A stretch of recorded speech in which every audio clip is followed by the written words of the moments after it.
It's appropriate that the 6th episode of Season 1 of House of the Dragon feels like an entirely new season, because the first half delivered at least twice as much as most shows on television could in a full season.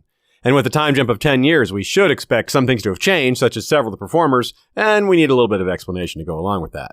The name of the episode is The Princess and the Queen, and they are the most prominent by far, the new actors. Rhaenyra and Alicent are no longer Millie Alcock and Emily Carey, but Emma D'Arcy and Olivia Cooke. Also, we see new actors for Laenor and Laena and Aegon and Helena, while characters like King Viserys and Lionel Strong look notably aged, and others just look a bit different.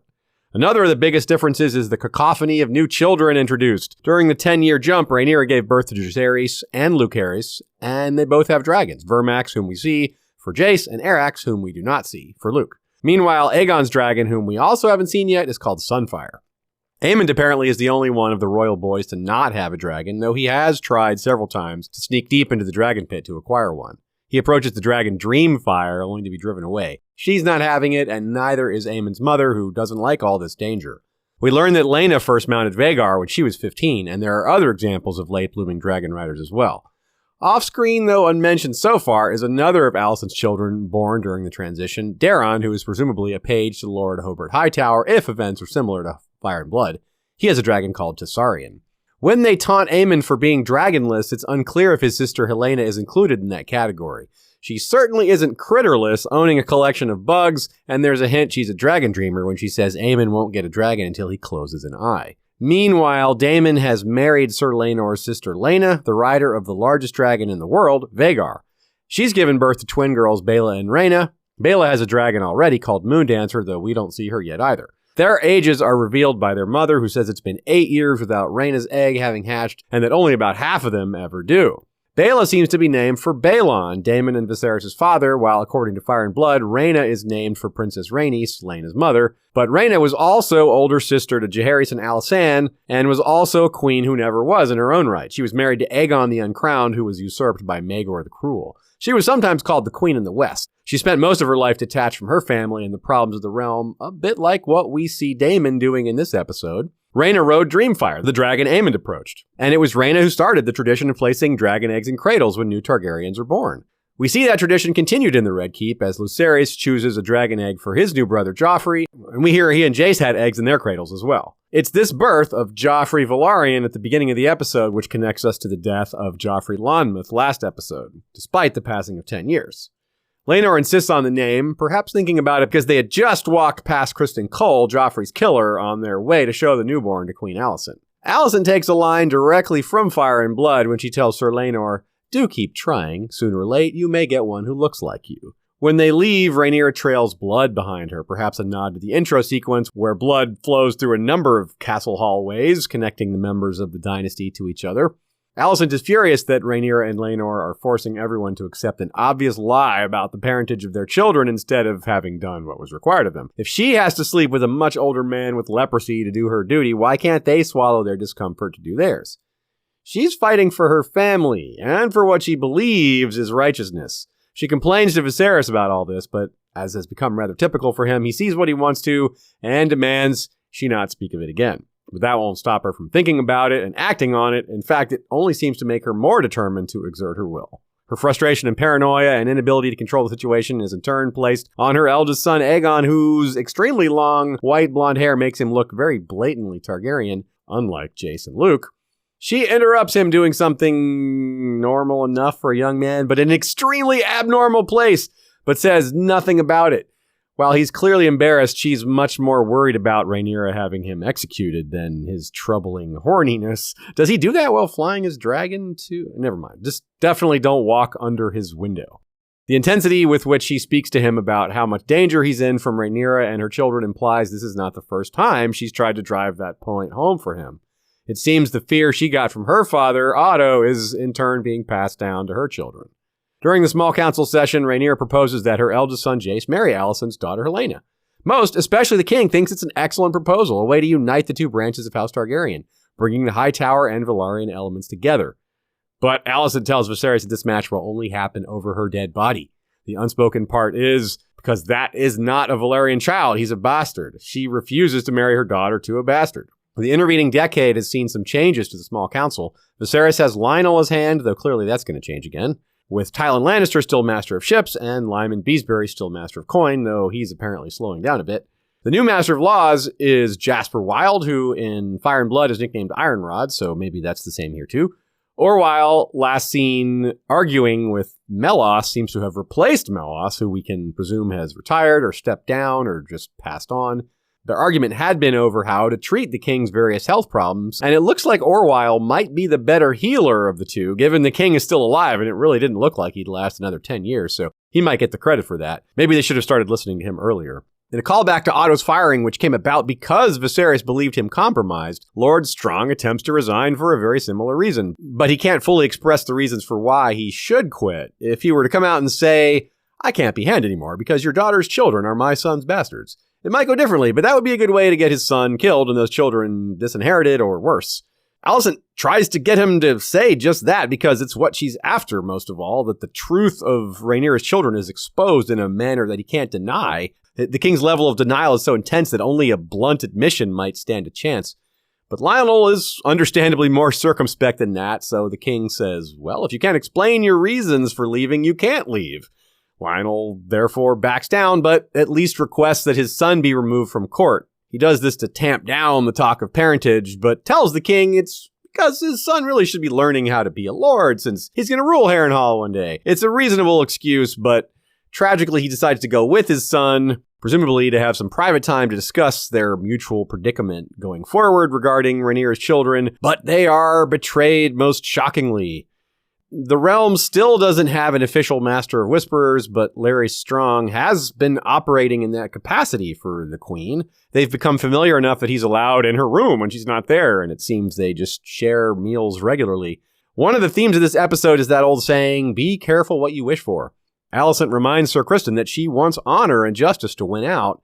He takes this a bit aggressively and immediately goads Sir Harwin into standing up, seemingly outing himself as the father of Jace and Luke right in front of the king and Harwin's own father, the Hand. This is, of course, why Lionel tried to resign. Alicent is wary of Lionel's Hand because, from her perspective, he's going to be biased towards his secret grandchildren. She wishes it was her own father back in his hand instead because he'd be biased too, but towards her and his grandchildren. This all seems to be inspired by a famous incident in British history. As you may have already heard, the Anarchy was the civil war that inspired George R. R. Martin to write The Dance of the Dragons. Not long after the Anarchy ended, King Henry II was crowned. He was the son of one of the two claimants in the war, the Empress Matilda.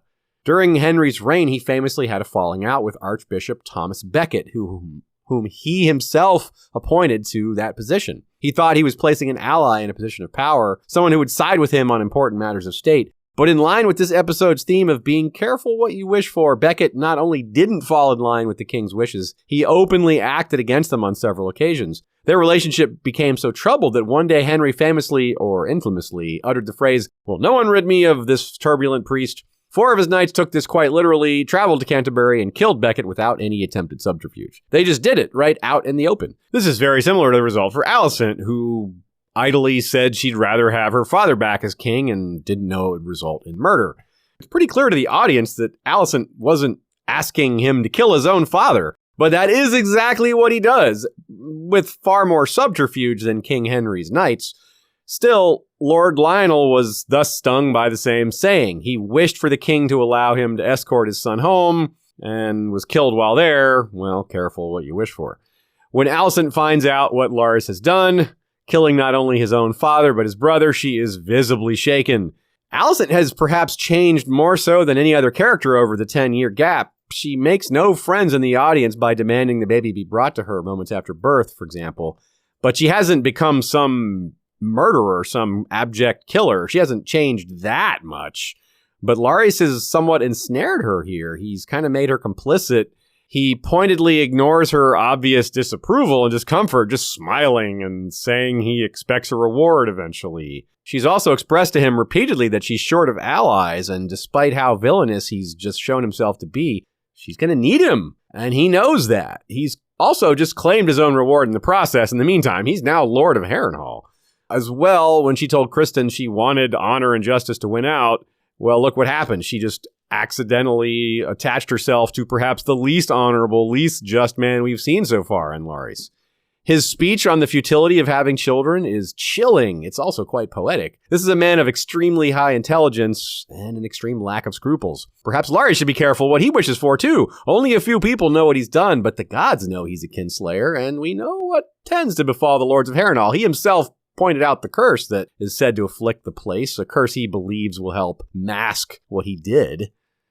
In a change from the frequent ambiguity of both House of the Dragon and Fire and Blood, we see not just the result, but the method in which Larys kills his brother and father. He recruits vicious criminals from what appears to be the Black Cells to carry out the murders, but to ensure their silence, he first removes their tongues.